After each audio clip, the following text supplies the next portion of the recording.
ഞങ്ങളുടെ ചാരന്മാർ കൗരവ സമ്മേളനത്തിൽ കേട്ട എല്ലാ വിവരങ്ങളും അതേപോലെ ഞങ്ങളുടെ മുന്നിൽ ഉണർത്തിച്ചു. അർജുനനടക്കം എല്ലാവരും ചിന്താഗ്രസ്തരായി. ചക്രവ്യൂഹം, ഏറ്റവും കഠിനമായ സൈന്യ രചന, നാളത്തെ സേനാധിപതി പദവി ആർ കൊടുക്കും, ചക്രവ്യൂഹം ആര് ഭേദിക്കും? ചിന്തയിൽ മുഴുകിയ പാണ്ഡവരുടെ അഭിപ്രായങ്ങൾ കേട്ട് ഞാൻ മിണ്ടാതിരുന്നു. എല്ലാവരും ഭീമനെ തന്നെ മുന്നിൽ നിർത്തുവാണ്. ഭീമൻ എത്ര തന്നെ പരാക്രമിയായിരുന്നാലും ചക്രവ്യൂഹം ഭേദിക്കുവാൻ അയാൾക്കൊരിക്കലും കഴിയുകയില്ല.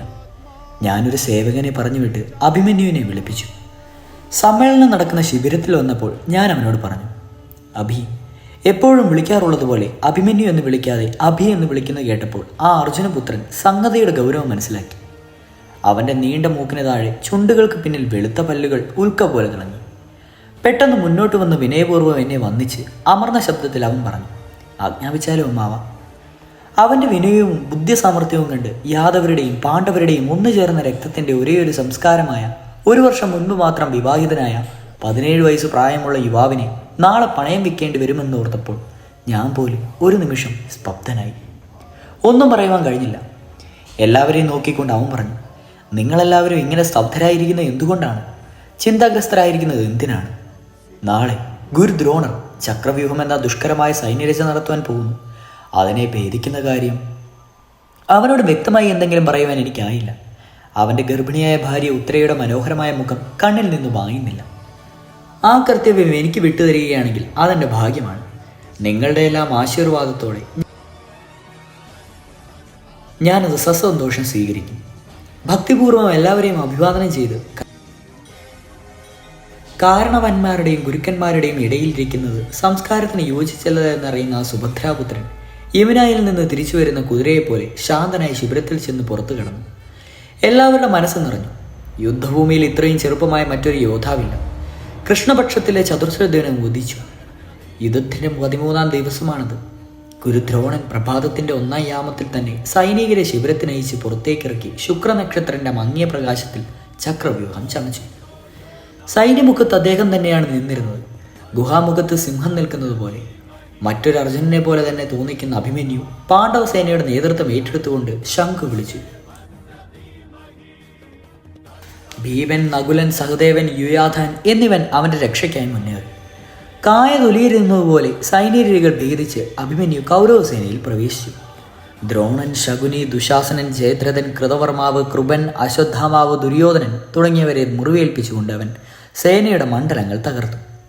സർപ്പം മാളത്തിൽ കിടക്കുന്നത് പോലെ അവൻ കൗരവപ്പടയിൽ പ്രവേശിച്ചു. ഭീമൻ ഓരോ നിമിഷവും അവനോടൊപ്പം പോയിക്കൊണ്ടേയിരുന്നു. പക്ഷെ അഭിമന്യുവിൽ നിന്ന് അയാളുടെ ദൂരം കൂടിക്കൂടി വന്നു. തുടിക്കുന്ന കൈകളിലൂടെ ആവേശത്താൽ സ്വയം മറന്ന അഭിമന്യുവിനെ ഒന്ന് പിന്തിരിഞ്ഞു നോക്കുവാൻ പോലും ചെയ്യാതെ ചക്രവ്യൂഹത്തിന്റെ കേന്ദ്രബിന്ദുവിലേക്ക് അസ്ത്രം പോലെ മുന്നേറി. ആയിരക്കണക്കിന് രഥങ്ങളെയും ആനപ്പടകളെയും കുതിരപ്പടയും യമപുരിയിൽ എത്തിച്ചുകൊണ്ട് അവൻ ഒറ്റയ്ക്ക് 7 മണ്ഡലങ്ങളും ഭേദിച്ചു. അത് കടന്ന് 8-ാമത്തെ മണ്ഡലത്തിന്റെ കേന്ദ്രബിന്ദുവിലെത്തി. അവന് ചുറ്റും ലക്ഷക്കണക്കിന് കുരുസേന മാത്രം. എന്നിട്ടും ഏകനായി യുദ്ധം ചെയ്ത് അവൻ ശത്രുഞ്ജയൻ, തക്ഷകൻ, സത്യസ്രവസ്, ചന്ദ്രകേതു, ജയൽസേനൻ, മേഘവേഗൻ തുടങ്ങിയ അതിരഥന്മാരെ നിലം പതിപ്പിച്ചു. സന്ധ്യായാമമായിട്ടും അഭിമന്യു പിൻവാങ്ങുവാൻ തയ്യാറായില്ല എന്ന് മനസ്സിലായപ്പോൾ യുദ്ധം കൂടുതൽ ഭീകരമായി. കഴിഞ്ഞ 12 ദിവസങ്ങൾക്കുള്ളിൽ ഇത്ര ഭയങ്കരമായ യുദ്ധം ഉണ്ടായിട്ടില്ല. കേന്ദ്രസ്ഥാനത്ത് ഒറ്റയ്ക്ക് നിന്ന ആ സുഭദ്രാപുത്രനെ ദ്രോണൻ, കൃപൻ, കൃതവർമാവ്, അശ്വത്ഥാമാവ്, ബൃഹദ്ബലൻ, കർണൻ എന്നീ 6 മഹാരഥികൾ ഒന്നിച്ച് ആക്രമിച്ചു. അതെ, അതിൽ കർണനുമുണ്ടായിരുന്നു. ജീവിതകാലം മുഴുവൻ അനുഭവിച്ച വിഭ്രാന്തി അയാളെ എവിടെയും എത്തിക്കുവാൻ തക്കതായിരുന്നു. പക്ഷേ അഭിമന്യു അവർക്കൊന്നും കീഴടങ്ങിയില്ല. അവസാനം ദുര്യോധനപുത്രനായ ലക്ഷ്മണനും അഭിമന്യുവുമായി ഘോരമായി ഗദായുദ്ധമുണ്ടായി. പരസ്പരം ഒരേപോലെ കഠിനമായ പ്രഹരങ്ങൾ ഏൽപ്പിച്ച് രണ്ടുപേരും മൂർച്ഛിച്ചു വന്നു. ആദ്യം ലക്ഷ്മണന് ബോധം തെളിഞ്ഞു വന്നു. അവൻ മറ്റൊന്നും ചിന്തിക്കാതെ തൻ്റെ ഗദയെടുത്ത് നിശ്ചേഷ്ടകനായ അഭിമന്യുവിൻ്റെ ശിരസിൽ ശക്തിയായി പ്രഹരിച്ചു. ചെന്താമരപ്പൂ പോലെ മനോഹരമായ അവൻ്റെ മുഖം ഛിന്ന ഭിന്നമായി.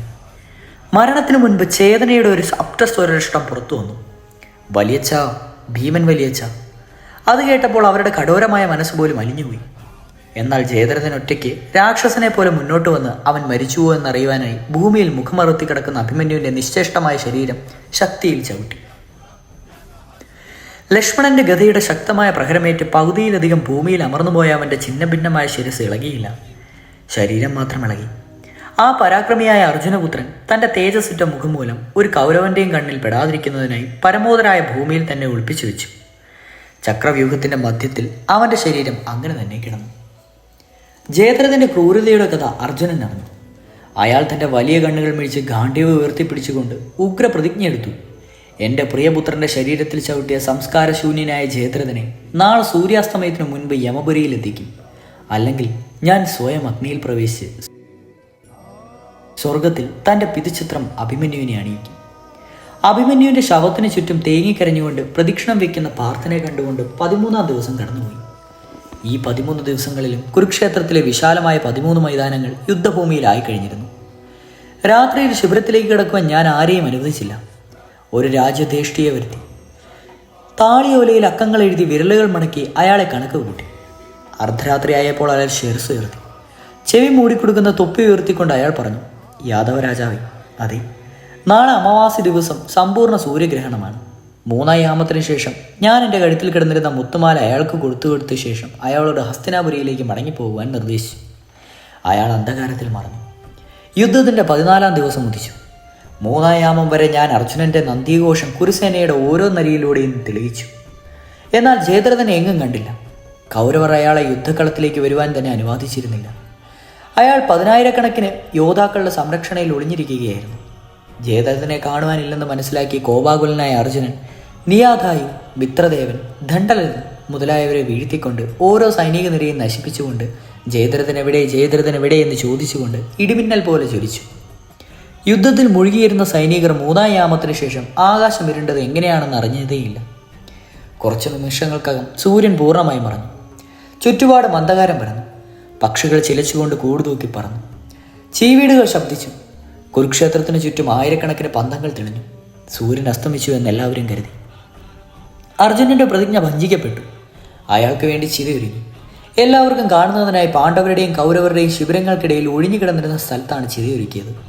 ഭ്രാന്തചിത്തനിൽ ലജ്ജിതനായ അർജുനൻ എന്നെയും യുധിഷ്ഠിരനെയും ഭീമനെയും വ്രതമാതാവിനെയും അസ്രപൂർണങ്ങളായ നേത്രങ്ങളാൽ വന്ദിച്ചു. തന്നോടൊപ്പം തൻ്റെ ഗാണ്ഡീവത്തെയും പരാക്രമം അവസാനിപ്പിച്ചു എന്ന് കരുതി ആവനാഴിയും ഗാണ്ഡീവവുമായി 8 അങ്കുലം നീളമുള്ള ദിവ്യമായ ചിതയിൽ അപമാന ഭാരത്താൽ ശിരസ് കുനിച്ച് അഗ്നിപ്രവേശത്തിനായി കയറി. കൈകൾ കൂപ്പി കണ്ണുകളടച്ച് ഓം ഭൂർഭസ്വം തത്സസ്വിതം ധൈര്യപൂർണമായ ഗായത്രി മന്ത്രം മെല്ലെ ചൊല്ലിക്കൊണ്ട് അയാൾ മരിക്കുവാനൊരുങ്ങി.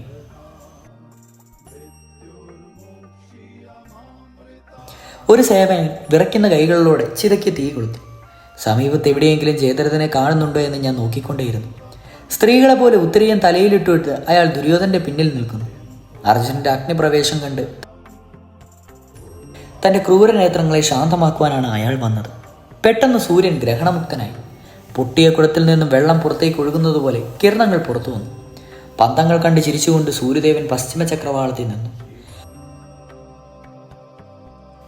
കോലാഹലത്തോടെ കൂടി വന്ന് പറഞ്ഞു. ചീവീടുകളുടെ കർക്കശ സ്വരം നിലച്ചു. പാർത്ഥ, അതാ സൂര്യൻ, അവിടെ അതാ ജയദ്രഥൻ. ഞാൻ ആദ്യം സൂര്യനെയും പിന്നീട് ജയദ്രഥനെയും ഒളിച്ചിരുന്ന സ്ഥലത്തേക്ക് വിരൽ ചൂണ്ടി. എൻ്റെ വിരലിൻ്റെ ലക്ഷ്യം വെച്ചുകൊണ്ട് സമർത്ഥനായ അർജുനൻ